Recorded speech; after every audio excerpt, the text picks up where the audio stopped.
Cuando se escucha con el ánimo de aprender, aprendemos mucho.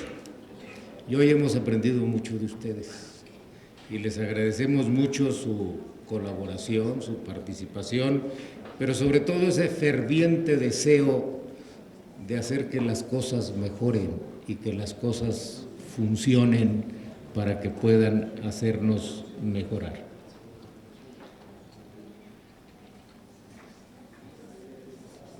Como bien saben, estas audiencias obedecen a una ley o iniciativa preferente.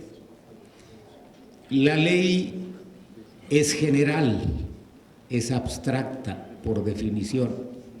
Para ponerla en operación se hacen necesarios acuerdos de los titulares del Ejecutivo y sus diferentes entidades y dependencias. Un acuerdo relevante para esta Ley General de Educación es el Acuerdo 286.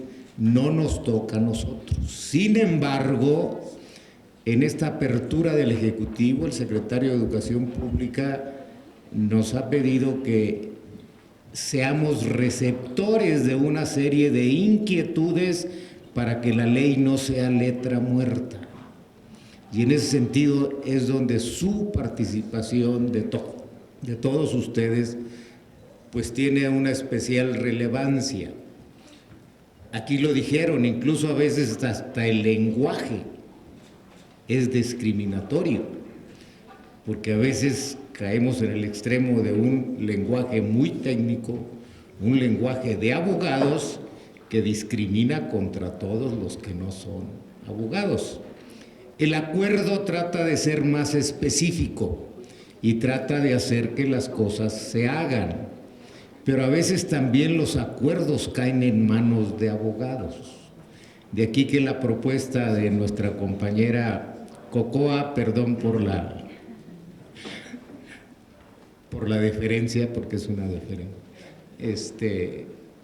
hable de protocolos accesibles, o sea, normas muy sencillas que permitan bajar el mensaje a quien va dirigida esta reforma a la Ley General de Educación. Y tenemos que entender también que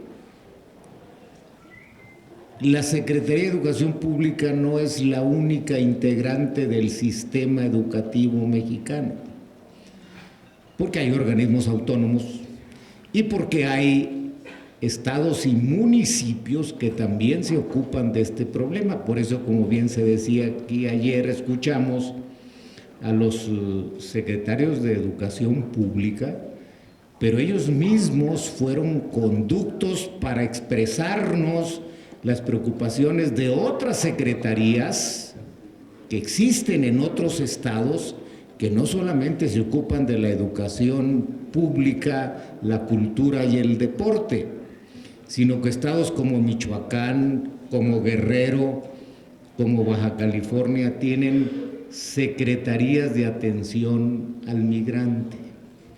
Y ellos también van a colaborar con nosotros, no solamente para mejorar la ley, sino para hacer aportaciones que hagan que el Acuerdo 286 efectivamente cumpla los objetivos de la ley y dé lineamientos que permitan hacer viables estos nobles objetivos. Lo de por ejemplo, se hablaba de que la revalidación pues es obvia para las instituciones muy acreditadas. Y el CONACYT tiene un listado de universidades o instituciones educativas acreditadas, pero ese es un ejemplo, no es el único. También podemos ver que la UNESCO tiene una jerarquización de universidades desde la número 1 hasta la 700, 800 en el ranking que ellos establecen por materias. MIT puede ser la número 1 en ingeniería, pero no es la número 1 en derecho porque ni siquiera tiene derecho. Harvard Pues Harvard puede ser la número 1 en administración pública, pero ciertamente no es la número 1 en economía. Y así por especialidades, las ingenierías pues tienen una variedad amplísima.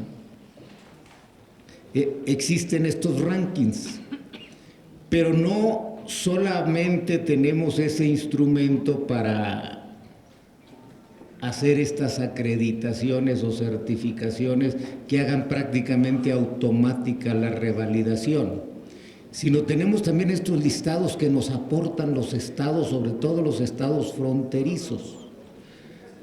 Ayer no escuché al secretario de Educación Pública de mi estado, Tamaulipas, pero pues a lo mejor nadie conoce ni hace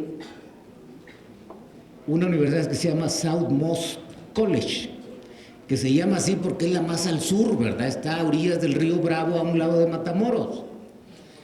Y no aparece ni en los rankings de la UNESCO. Pero el Southmost College es un instituto de excelencia. Y en Tamaulipas lo sabemos. De manera que yo no tendría ningún empacho en revalidar lo que viniera del Southmost College o incluso del Rainbowville University, que está en McAllen. U otra menos conocidas, Falfurrias University o Falfurrias College. Hasta el nombre es simpático. Pues son instituciones en que en Tamaulipas, y para eso vamos a contar con el apoyo y la participación de los secretarios de Educación Pública en los estados, allá no tendríamos ningún empacho en revalidar estos certificados o estas acreditaciones o estas materias llevadas en estas instituciones.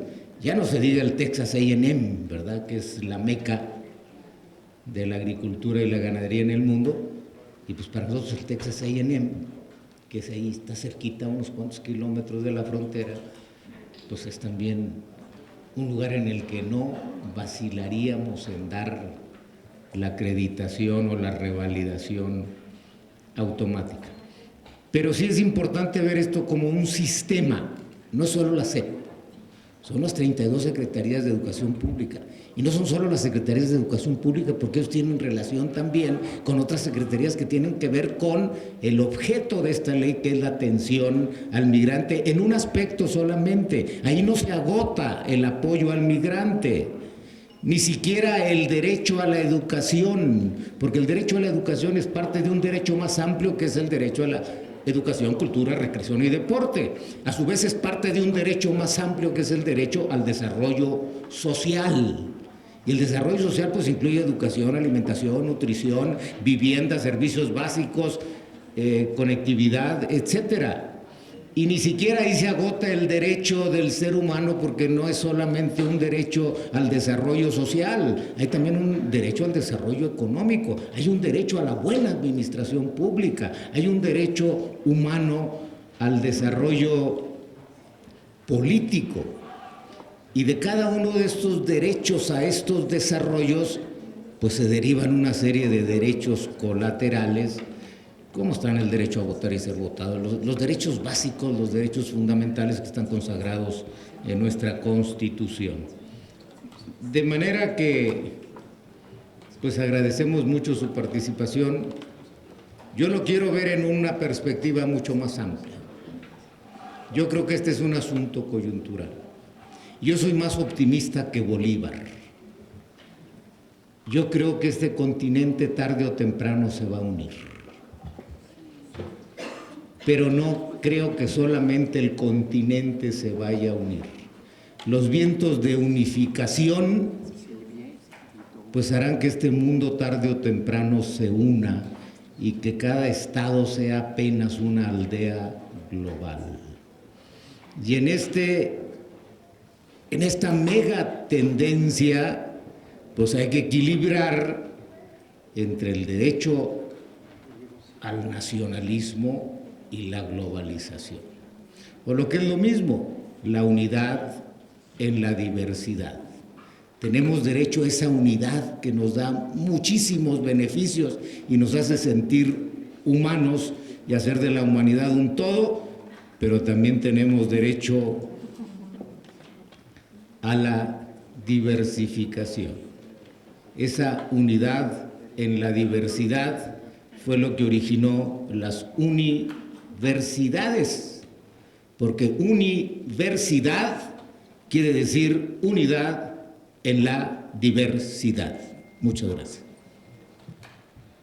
Muchas gracias, senador Cavazos. Decía hace un rato que entrábamos a la etapa de diálogo